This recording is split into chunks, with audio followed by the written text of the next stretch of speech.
Welcome back to another episode of Red Tinted Glasses. Callum, I hope everybody's in their correct seats for listening in today. Oh, I think the less we say about that one, the better. I know, just couldn't help but get it in there. An eventful weekend, I think it's safe to say, up in Dingwall. Dingwall never disappoints. Has your body recovered? Because I know you picked up a bit of a knock yourself in the goal celebrations. Oh, well, yeah. Basically, I said my mate was behind me. We were standing up. We weren't in our seats, unfortunately. And I gave him one instruction as he was rather inebriated. I said, if we score, just make sure you don't fall on top of me. One thing that happened is he, and along with the other 3 or 4 others, will end up on top of me. I knackered my ankle. My mate's shoe came off. I've no idea how that happened. And then I woke up the next day. I wasn't even aware of it at the time, with a massive bruise on my elbow. So I don't even know where. I presume that happened at the same time. But I'm okay. I'm on the mend and ready to go again for Saturday. Yeah, all worth it when you concede with the last kick of the game, isn't it? Oh, yeah. I was livid. I thought, that's all I could think about on the bus home wasn't even worth it ruining my ankle. Yeah, well, we'll come on to that at a later stage. But as expected, when we discussed the preview for the game in the last episode, Hayden Coulson, Leighton Clarkson, and Johnny Hayes all returned to the starting 11. Pretty much our strongest 11 going into the game, you felt? Are you still drunk from the Mallards, Glenn? You can tell how organised we are for this episode. Yeah, I'll throw it together. But no, I wasn't surprised. I was happy to see all 3 of them return. And I think all 3 were starting to varying degrees of success, their returns to the starting lineup. But I was happy because I felt that was probably the strongest setup we could go into that game with. And, we'll get into the varying degrees of success further into the show. Yeah, and there's been a lot said recently, Calm, about how slow we've started games. I don't really know if we did start Saturday slowly. I was actually quite content with the first 45. Maybe my only criticism was we didn't really test Ross Laidlaw enough. I can only really remember the Johnny Hayes shot from distance.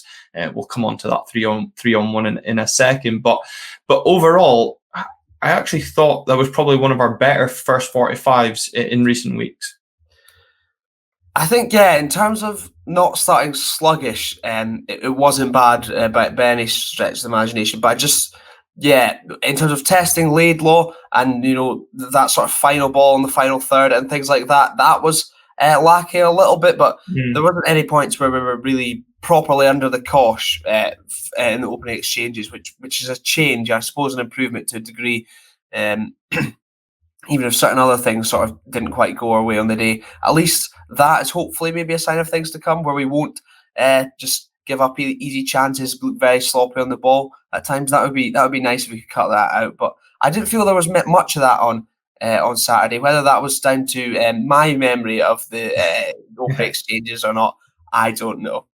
Yeah, and I think that's the thing, because for once we actually looked solid in that first 45 minutes defensively. As you said, we didn't give up silly or soft chances to the opposition, but equally, it was probably the first 45 that we haven't looked overly threatening. I know, thinking back to the Motherwell and Livingston games aside, it was only really that one opportunity, but I suppose we did have that one opportunity in the first half, where we're going to come on to Leighton Clarkson in a little bit, but I can't remember who it was from Ross County that kind of slid in on him, maybe lucky that there was such a good advantage. But there's been a lot said about Bizawa. He had a good performance on Tuesday night at Annan, followed up probably a very good second half against Livingston as well. But is that him just showing a bit of inexperience, a bit of greed, if you want to call it that, where he breaks 3-on-1 and he's got Johnny Hayes and Bojan Miovski inside of him and rather selfishly goes alone?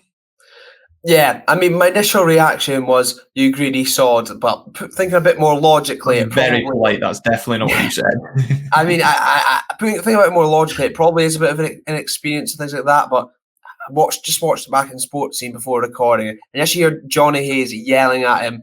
The microphone on the edge of the pitch or something did end up picking that up, and he did. If he's going to go with himself and take the shot on, don't wait so long so that the angle is so narrow that you've barely got none of the goal to aim at. And then he didn't even execute it well at all. And he's got Bojan Miovski, we know what he's like in front of goal, and Johnny Hayes, who's busted get up in support as well at the age of 35 or something like that as well. So I'm sure he was really appreciative of that. But it was just, I don't know whether it was naive of Vinny or whatever, but it should have squared it. To cut a long story short, it was criminal.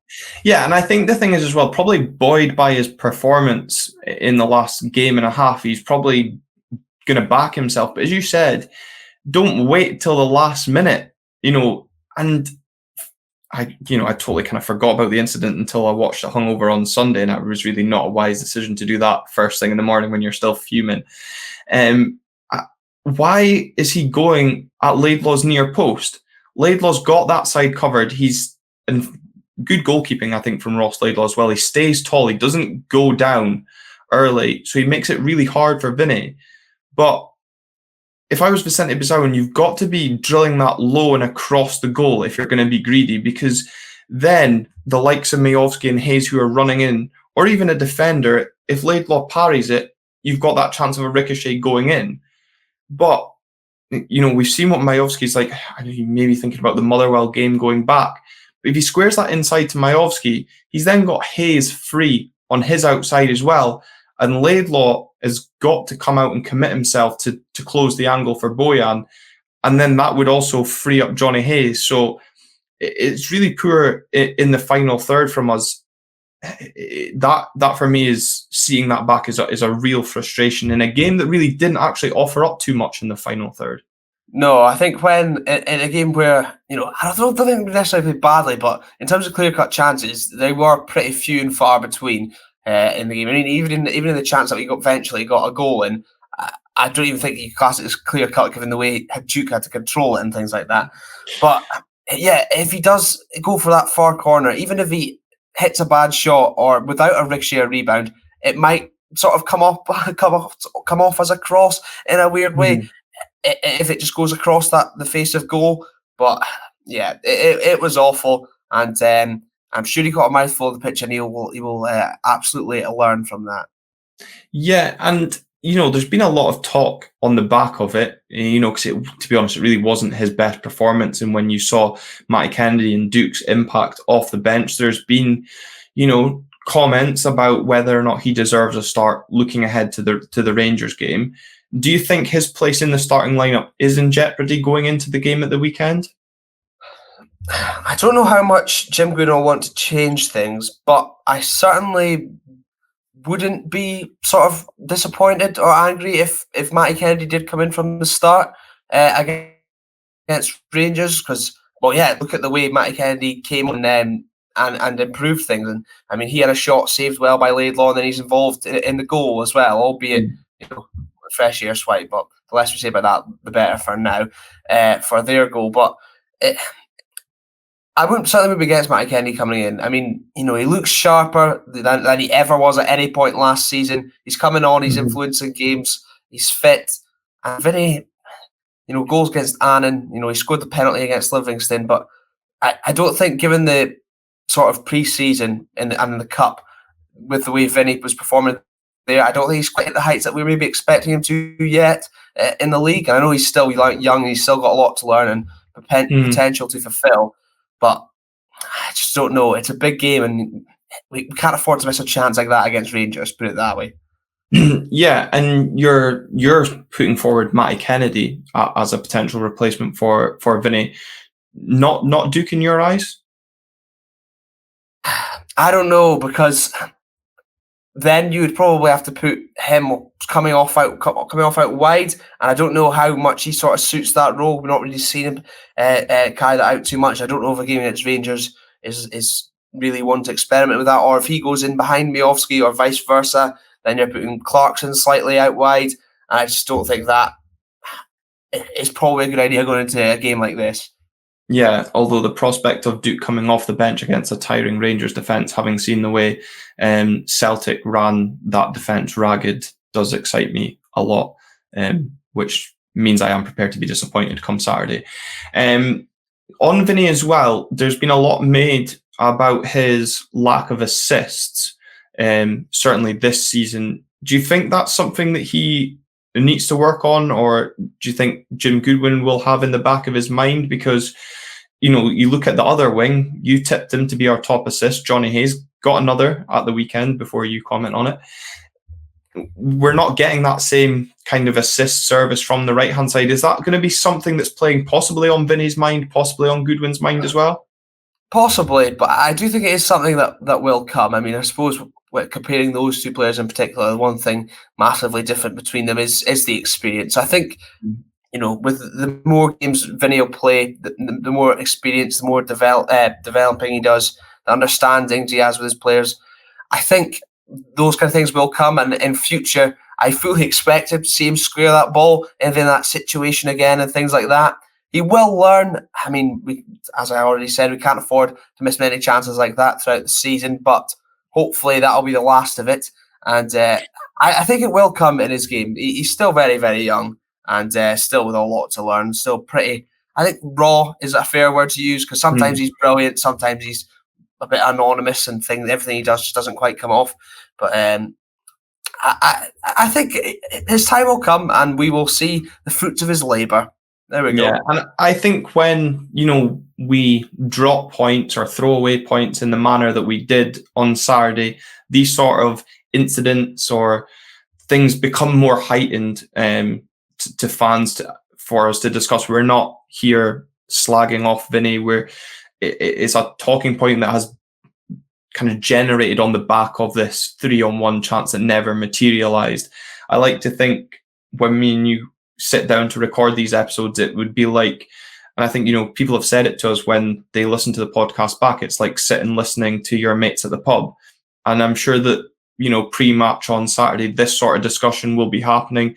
This discussion was happening on the bus on the way back from Dingwall for those that were slightly less intoxicated than others, I'm sure.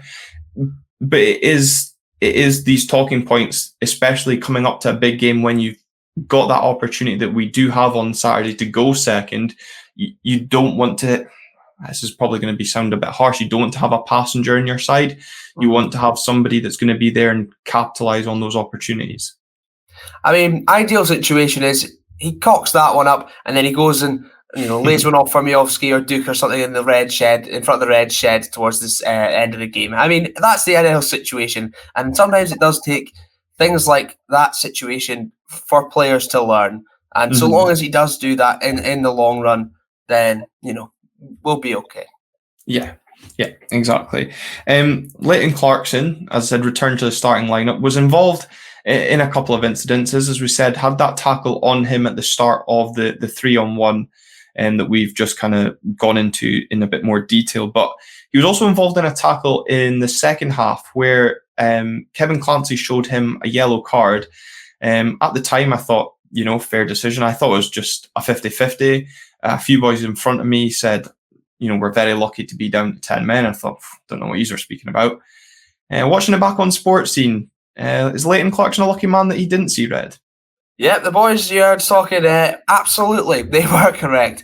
Very, very lucky man. On Sports Scene, they sort of compared it to Baldwin's one a couple of weeks ago. I don't think it's quite the same in terms of sort of the ferociousness that the players goes in with.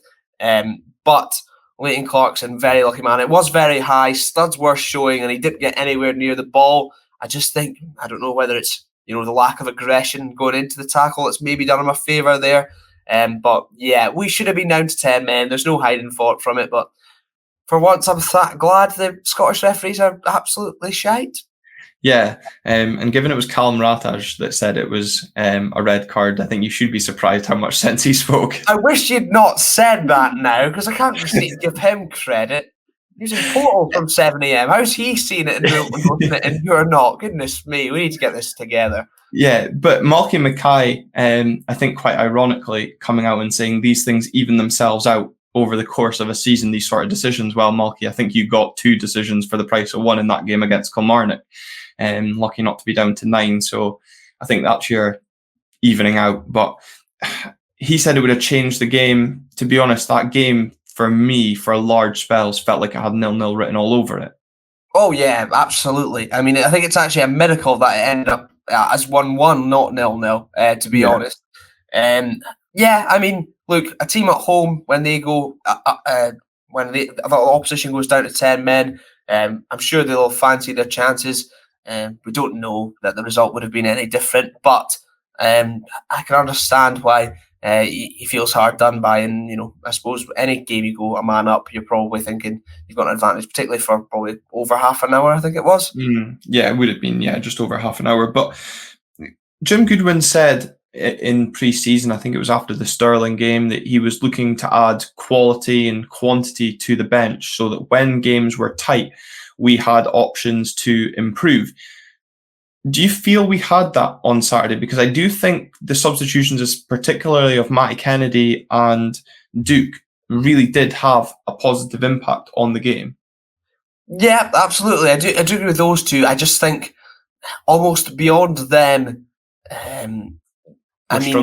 there's not much alternatives. Like, the bench is okay. It is absolutely fine, but we seem to be relying on Duke coming off the bench every single game. If we're needing something to happen, he's the man, and then you're expecting him to deliver each time.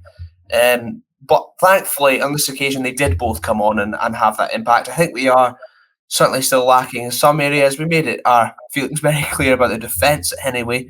But I think we could be doing a little bit more.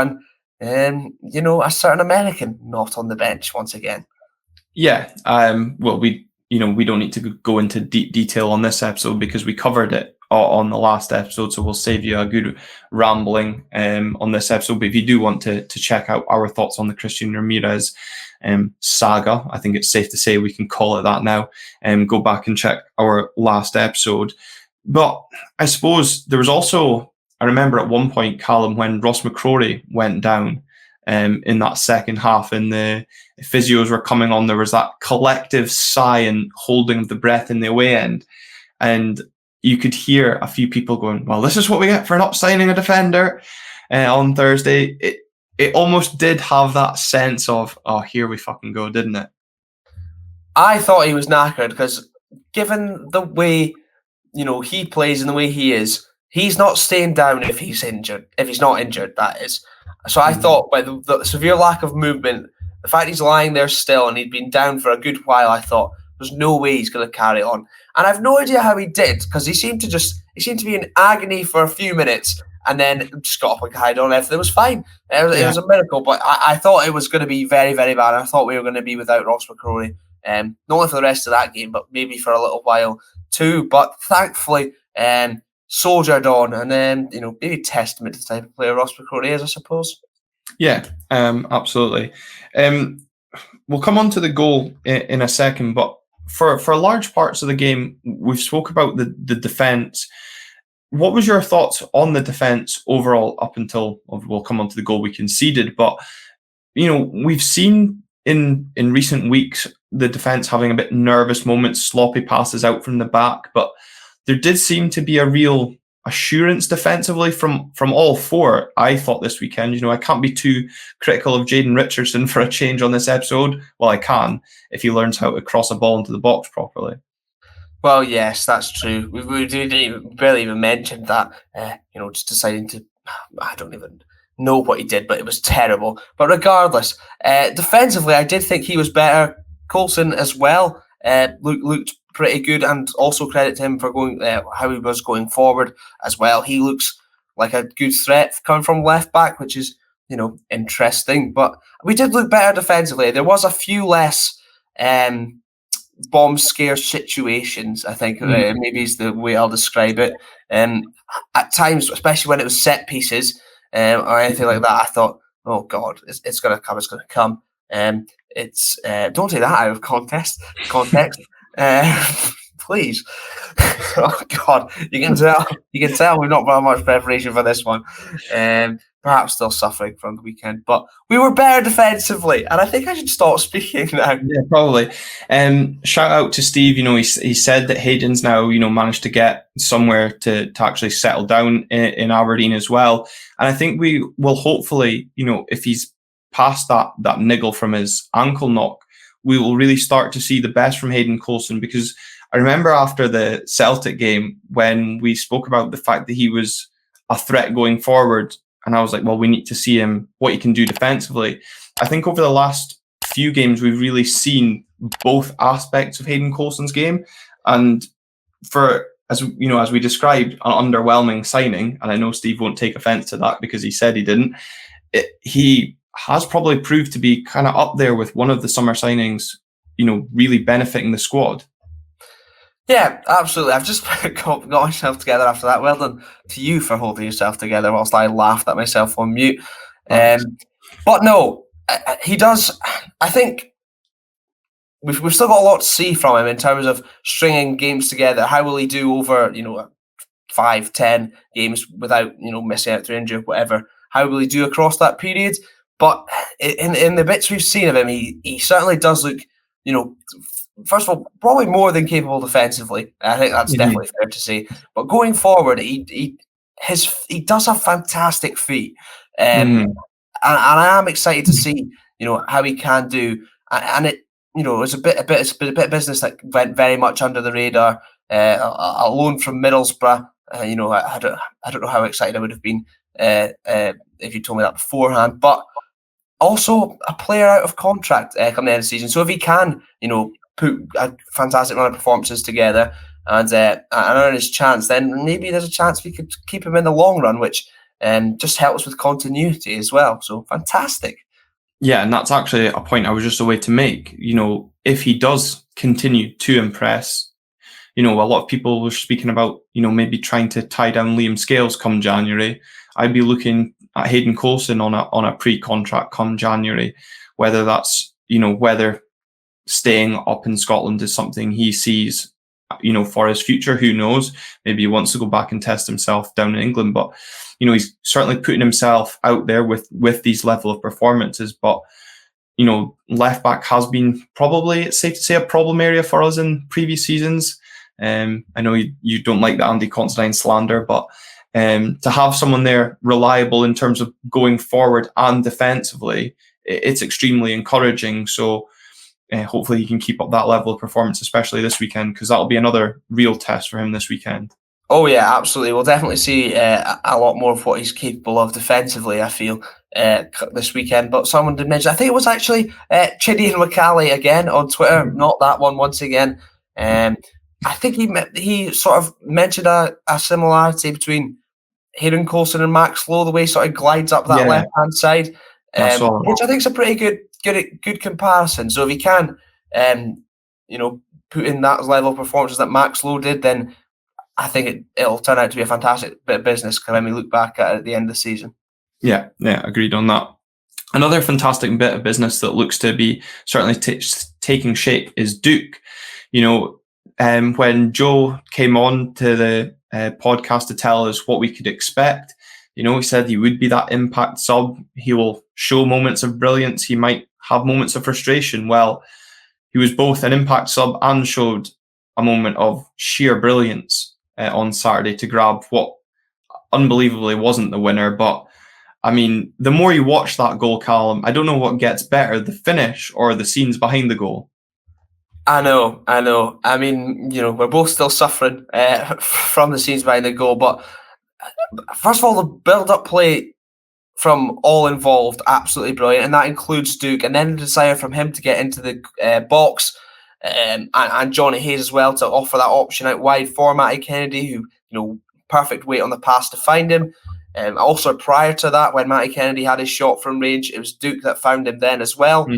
But my God, an absolute maverick, it seems Duk is. I love how absolutely mental he went for the goal. But when I was watching it, it seemed to be happening in slow motion. I couldn't quite believe it. But I watching it back so many times, it's so frustrating because it's such a brilliant goal and it deserved to be a goal that won the game. But unfortunately, it wasn't to be. But if he can carry on like that, and this is only him sort of getting up to speed and things like that. And Joe mentioned that sometimes his finishing was a bit of concern, but it absolutely wasn't on Saturday. Unreal. Yeah, and as you said, not only did he start the move by winning the ball in midfield, but showed that tenacity to get into the box and then finish it. And I don't know what he does, but he pretty much kills all the pace off the ball. The way it just like dinks over Laidlaw and then just drops like so delicately under the post. And I mean, there wasn't anything delicate about the carnage that ensued behind the goal. As you know, fans spilled out onto the pitch, and a few folks said if there hadn't been that pitch invasion, we wouldn't have got the 5 minutes of injury time that led to Ross County's equaliser. But when Duke's going as tonto as he was celebrating that goal, you can't really blame the fans for following, because I mean, what a moment. True, and it seems that regardless of who Duke scores against, when it is, he's going to go mental. And I'm going to come off. all for it. I'm absolutely all for it. Because for all of his goals so far, even Annan, he got very excited. And I enjoy it. Because if, you know, the fans get that, like they bounce off that kind of thing. And yeah, God, I'm getting quite excited about Duke. That excitement we had about me obviously a couple of weeks ago, now on Duke. Oh. Yeah, God help the club and their PR department if he scores the winner in front of the Red Shed on Saturday. That's all I'm saying. Yeah, they might have some work to do, but let's hope it happens anyway. Yeah, absolutely. As I said, unfortunately, despite the moment of brilliance from Duke, we do shoot ourselves in the foot, I think it's fair to say. Once again, we fail to deal with a ball in the box. We said, Callum, pre-match in our preview that Ross County's home goals this season have come from set pieces. I'm pretty sure we can count a throw in as a set piece. Well, it's certainly a dead ball situation. A simple long throw into the box. I don't even know who, if anybody, wins that first header, if it takes a ricochet. Kelleros, great save, to be honest, to deny the first effort. But I think Sports Scene highlight the way it bounces off his boot. Yeah. Means Matty Kennedy fluffs his clearance. But what the hell is Jaden Richardson doing on the line? Why? I mean, I don't know why I've watched it so many times, but I still cannot understand why he is going head first towards the ball. I think Jim Goodwin mentioned in his post-match interview, which I eventually brought myself to watch today. I think he mentioned that he lost his footing, which, you know, if that speaks then fair enough. But regardless, there's just like a catalogue of errors there that are all pretty unfortunate when you consider it bounced off Roos's foot, which he can't do anything about, which takes it away from Matty Kennedy. And then if Jane Richardson slips, I mean, again, what else can he really do? But it was just so typical. And yeah, it's a ball into the box. I'm a lot less angry having seen it back, given those sort of three incidents. Because at the time, first of all, I thought it was a corner somehow. And there's a bit of debate on the bus up at the front about what it was. And I was admittedly very wrong. But I don't know, maybe we should deal with it initially. But those three things, it's just so unfortunate that if one of them doesn't happen, for example, even if the ball hits off Roos's foot and Kenny doesn't miss it, then if Richardson doesn't slip, it's fine. Or vice versa, if any one of those other three things doesn't happen, we probably don't concede. However, they all did, and we did concede, and I was very upset. And, you know, I thought as well when the first chance, you just saw the glove, like the ball hit the glove of Kelleros. I thought, that's fine, we've somehow scraped it, but then bloody pinball, of course it's going to end up in the back of the net. And just absolutely quietened it away and right down in Ross County. You know, we also said this on the bus back, if the game had ended 0-0, we'd probably be sitting here, you know, with nothing to complain about, because a draw, I think on reflection, was a fair result, but it's the manner in which the draw came about has left so many of us so fuming, because, I mean, you can tell how well prepared we are, because I've lost count of how many times, or I haven't even counted, how many times we've conceded from simple balls into the box. And it is a real frustration that we don't seem to be learning from our mistakes, albeit, I suppose, as you said, it was a case of some catalogue of errors that on another day don't happen. Yeah, I mean, absolutely shouldn't. I'm sorry to liberate between the two. We absolutely shouldn't be conceding a goal like that, but at the same time, just three sort of comical things happening at once, which ends in disaster, which is frustrating. I do agree that had Duke not scored, then it wouldn't have been, you know, you couldn't really argue with a 0-0 draw. But once you're in that position, hold on, get as many bodies behind the ball as possible. And it had to be Akio that scored for Ross County, which I don't know if you've seen, but when he was playing in Canada, before he left Ross County, just a couple months before, he missed from basically on the line, and then he goes and scores the equaliser. He cleared his teammate's shot off the line instead. Yeah. He didn't mean to, though. He was trying to finish it off.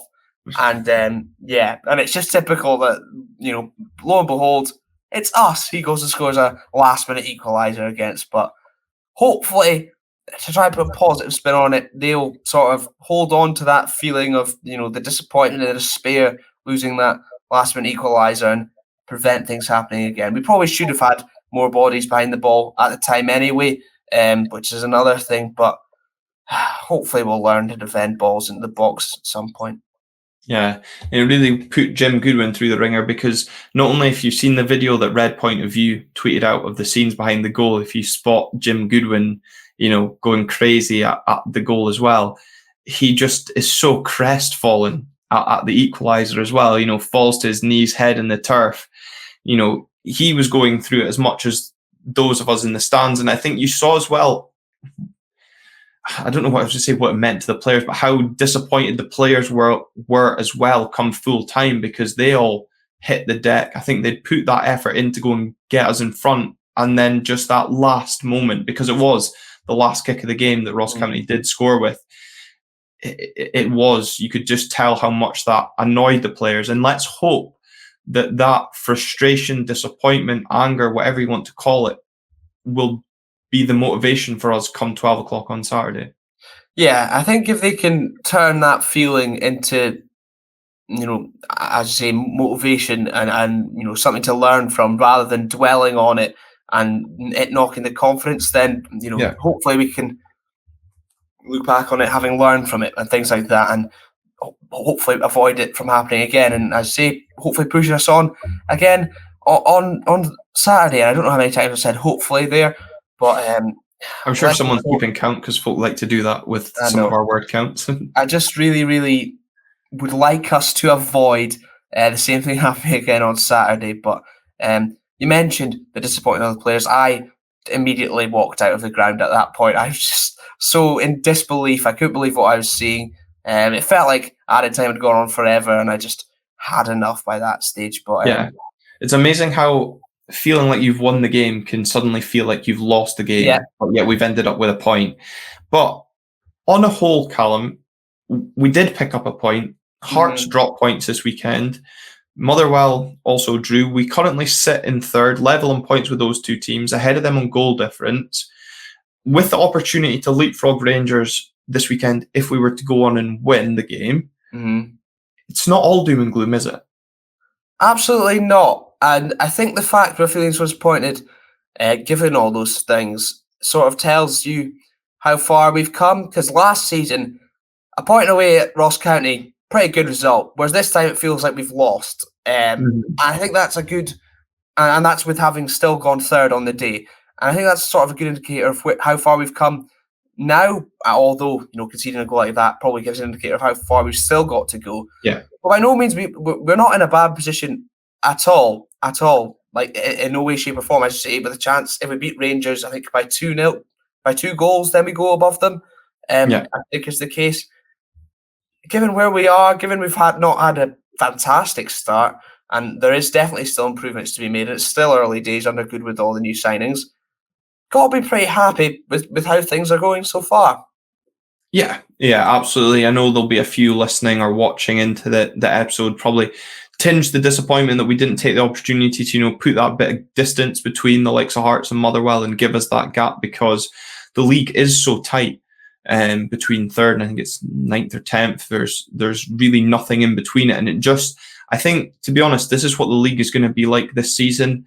It is going to be nip and tuck for it, certainly up until probably the World Cup period, where games are coming thick and fast, and mistakes need to be capitalised on by other teams. I think your overall reflection is right. To show that we're disappointed with that result maybe shows how far we've come from last season, but I think also the manner of the result shows the work we still need to do. We're not the finalised product yet. We've still got players that are raw, still need a bit of work. We've seen that, and it's not just in the forward area, it's not just in the defensive area, it's everything. But that will come. We've given ourselves a platform. This game coming up on Saturday is huge.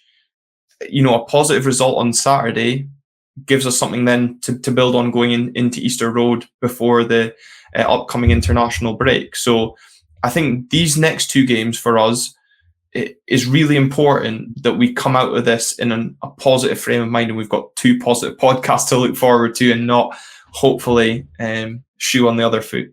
Yeah, I mean, absolutely. That would be nice, but I'd say in all aspects of the park that there's players that are slightly raw and will look to improve. But yeah, not a terrible result, and we go into this game against Rangers. Okay, disappointed to not have held on for the win against Ross County, but compared to last season, decent result.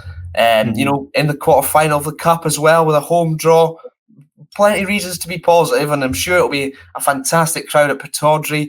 And after being some brilliant support on the road as well, so credit to absolutely everyone that's been managing to go to the games too. It's been brilliant, and hopefully Pittodrie will be rocking against Rangers, who, in my opinion, having just watched the highlights, which my opinion means nothing, we all know that, I'm getting a bit of a feel of how they were a couple seasons ago. And in the times when we were getting good results against Rangers semi-regularly, James Sands at the back, I'm not convinced about him, giving me a bit of the Joe Worrells. Morelos, his attitude's a bit up in the air. He was getting sent off against McKenna all the time. I just feel like they're there to be got at a little bit, and especially at home. There's no reason why we can't take a positive result. But my question to you, given you mentioned a positive result, is a point a positive result? I want to say no. But I think in the grand scheme of things, yes. But I think I'd be disappointed to take a point against Rangers at home, because I just always want to beat them. Although our record at home against them hasn't actually been that great, so I suppose people would say, but yeah, I would, going into this fixture, I just want 3 points, nothing less. Yeah. But yeah, I think everyone always wants 3 points whatever game we go into, but that's where I stand. But of course, as you said, we've got the Cup quarter-final to look forward to. That has been confirmed as a Wednesday night kickoff, 7:45 kickoff under lights, the only non-televised quarter-final. So make sure you get yourselves along to Pittodrie if you can. And Calum, of course, you did mention the terrific away following that we've been bringing. A few sensitive Hearts fans not quite liking the fact that we commented at their lack of brilliant away support. But as you did say, it is Rangers that do travel north to Pittodrie. It's the Saturday lunchtime kickoff live on Sky Sports for those of you that can't be there. But you did say ticket sales are going extremely well at Pittodrie. Again, Hearts fans very sensitive about the fact that we can't sell out Pittodrie. So it'd be great to see a sellout for this game, especially with it being live on TV as well.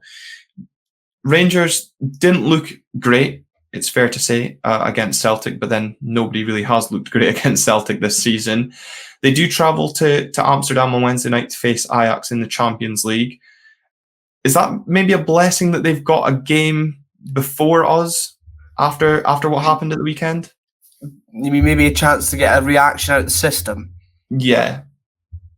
I think to an extent, yes. But also, if they go to the Netherlands and take another pumping, I'm worried because then they'll probably take it all out on us, essentially. But, in the game against Celtic at times, they were very laboured. They looked a little bit of a soft touch as well, just not alert at times to Celtic's quick set pieces.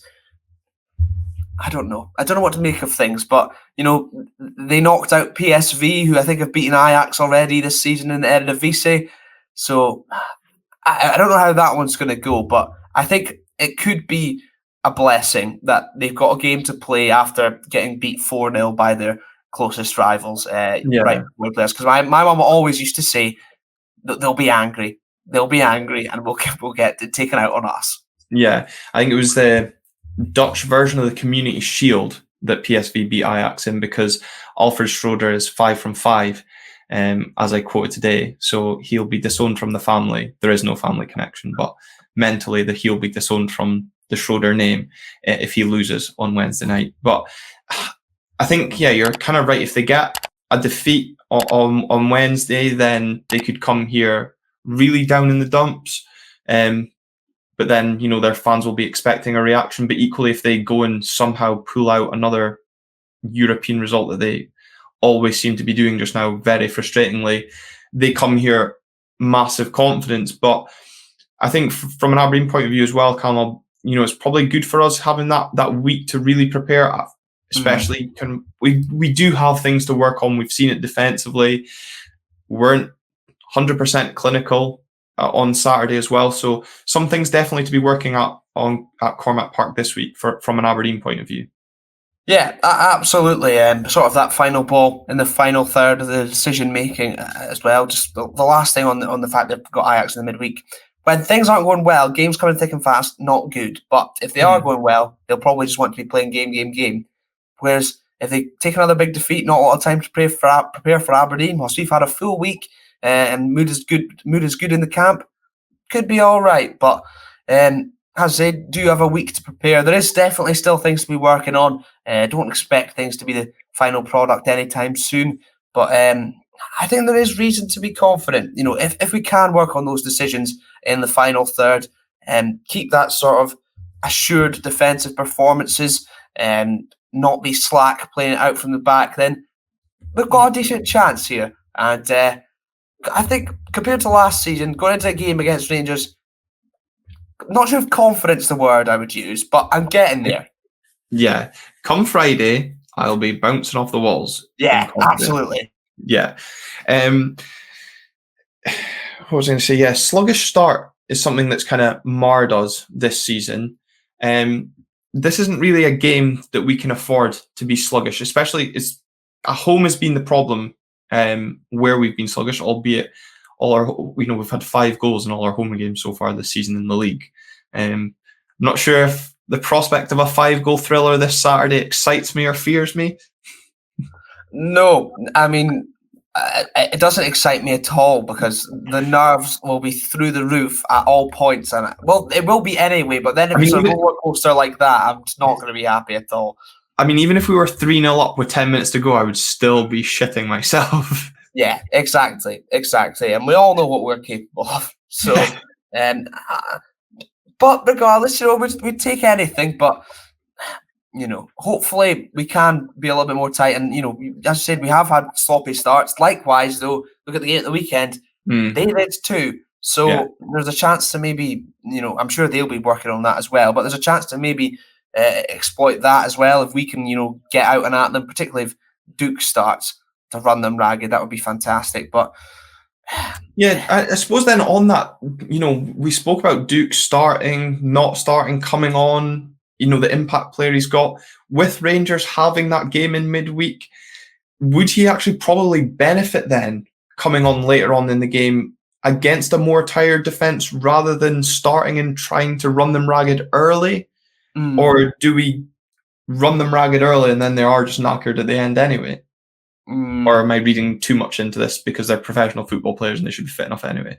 Yes, that's true. However, with James Sands is not convincing me whatsoever as a centre-back from what I've seen. And likewise, Goldson with him alongside him. And if they are the partnership that both play during the week and again on Saturday, after an hour or so, they're not going to be looking forward to facing Duke. I don't think anyone in the league is. But a man of his physicality, pace, power, and technique as well, apparently, according to Saturday. Yeah, and I think as well, if you're Bojan Miovski, I would have been watching the Ross County game from when Ross County travelled to Ibrox. I know they didn't obviously get the result they wanted, but you look at the way Sands and Goldson were struggling to deal with Awura Edwards, I think it was, up top. Sands lucky to stay on the pitch after just 15 minutes. And we know what Miovski likes to do, being on that shoulder of the last defender. That does excite me ahead of this weekend. One thing that does worry me, though, is who might play in goals for Rangers. And I think Wednesday night might be a bit of an indicator, based on John McLaughlin's quite shocking performance, from the weekend. Whether or not Alan McGregor will just be coming in to just kick everybody at any possible opportunity. Yeah, that is one thing that I'd thought about. And I mean, I think if Rangers go and suffer a heavy defeat again against Ajax, then we'll almost definitely see Alan McGregor in. And I'm sure there's little more he would love than to come in, ruffle some feathers against Aberdeen, and he's still annoyingly a good goalkeeper as well whilst he's at it. And he does have a mistake in him at times. I think if he does get caught on his own head too much, then that can happen. But you just know it would be typical for him to come in and have the game of his bloody life at Pittodrie.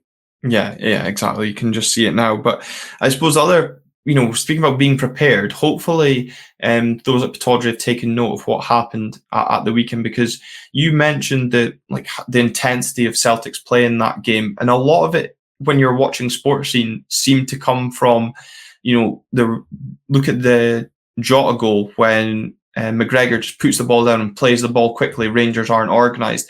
Anytime the ball went out of play, there was a ball getting fired at the Celtic player almost as soon as they got to the touchline, and the throw-ins were being taken quickly. The corners were being taken quickly.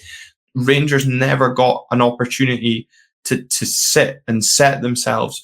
So hopefully there's been a message to those that are going to be around the pitch on Saturday to keep that level of intensity up. And I hope the players have that level of intensity as well. We don't have that kind of lackadaisical part where we're doing a sideways pass across the defence. Let's get at them. Let's get in their faces. They don't like it. And to be honest, if we can do that on the pitch, the Red Shed, the rest of the crowd will be right up for this game, regardless of the nonsense kickoff time, a Saturday lunchtime. Intensity on the pitch will lead to intensity off the pitch, I think, regardless. Both can help each other, and let's hope, we mentioned pre-recording that if things go right on Saturday, we might do a live, although we might end up getting cancelled if that happens. But, I am excited, and it's not like me to be the optimistic one on this podcast. No, not at all. And particularly when you consider we're about to go into a game against Rangers. But I do agree in terms of the intensity. I mean, I think it might be one of Sir Alex Ferguson's books. I can't remember. But he always said that when he played against the Old Firm or went to Glasgow, he always liked us to get back in and playing very quickly, because they get unsettled by that. And I think they probably do still now. They probably expect teams to try and wind down the clock at any chance, slow things out, take the tempo out of the game. But, we saw how it works for Celtic, and also our set pieces, when we do get set up and try and launch it into the box, been pretty useless so far this season as well. Yeah, stop going to the near post where there's nobody. Well, there used to be Christian Ramirez, but he's never at the games anymore. I think that's a good point. We normally speak about our intensity, our final third. And I think set pieces, we are a much more physical team this year, but we have not excelled at corners so far this season. I wonder what Alan Russell's doing. Yeah, I know. I'm not even sure I want to know what he's up to. That I think he's at Norwich. I think so. I don't know, to be honest. What's Stephen Glass doing? I'm not even sure what he's up to these days. But regardless, United going. That's true. Very good point. I should really love that. I would not love that, though. I would not love that at all. But yeah, we do need to. But also at the same time, when we do our stupid little short corners, I get annoyed at that as well. We just can't seem to take good set pieces. But if you look at the way that just get going at them quickly again, don't let them get settled. They're sometimes slow getting set up, going by the weekend's evidence. Then we can maybe cause problems that way. And if you've got the likes of Johnny Hayes, Kennedy, or Basawin, whoever that can be direct runners, go for it. Why not? It's at home. You've got a good crowd behind you, and we're in a pretty good spot. Conference must be doing okay. Yeah, and you've actually even mentioned Jayden Richardson. We've seen how direct he can be down that right-hand side as well. He might be tested a lot more defensively than in recent weeks, and we know that oppositions can exploit that area.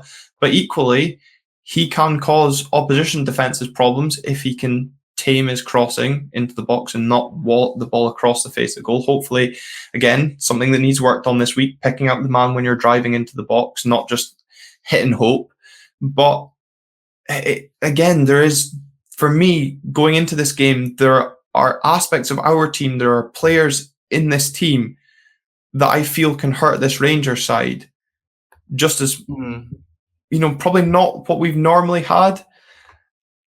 I don't like how confident I feel. I know. It's only Monday. I feel weird listening to it, admittedly, Glenn, but yeah, I do agree. I mean, even, pre-Stephen Glass, in terms of going to games against Rangers, we had basically you'd be relying on Ryan Hedges to make something happen for the sort of season before, things like that. And I feel like, we do have players capable of not only hurting them, but keeping up that intensity too. If you've got Ramadani and McCrory alongside each other in midfield, they could potentially win that battle, especially if, the old, albeit still a good footballer, Stephen Davis is in there. I don't think he can keep up with the intensity of these types of players maybe these days. Yeah, and God, I'm looking forward to Ramadani thriving off that atmosphere. Look at how he reacted against Livingston. I'm sure we'll see a few crunching tackles going into that game. But yeah, weirdly positive about a game against Rangers. Calum, let's hope when we reconvene, as I said, we might be reconvening for a live on Saturday. We might just record on Saturday night, Sunday morning for release afterwards. It's entirely result dependent, I feel, but let's hope there's a lot more positive stuff to continue speaking about. Yeah, I mean, I really hope so, and I think, despite the disappointment of not getting that win against Ross County, there still is a lot of things to feel positive about. And it's weird because right after every game, like today, when I was watching the highlights, I was just thinking, God, can't wait for the next game. And that's not just because it's been Rangers. It was the same going into the game against Ross County. I've got a weird excitement, and it's back, and it wasn't there for a while last season, and it's nice. It's nice. I'm very much looking forward to it. Yeah, the excitement. Football's not a chore this season. It's exciting. You're waiting for Saturday again, not longing for it. So it's really good to have that feeling back, that fire in your belly for getting along to Pittodrie. Hopefully, as we said, Pittodrie does reach a sellout. It might be sold out by the time we release this episode on Wednesday. If not, hopefully it is sold out shortly after. But thank you again to those of you that continue to tune into the episode. Subscribe, like, comment, share the episodes on your social media channels, wherever that may be. We do really appreciate all the support. Let's hope, Callum, the support in the stands on Saturday relays onto the pitch and we get that positive result. I'll leave it to you again. Go Utes!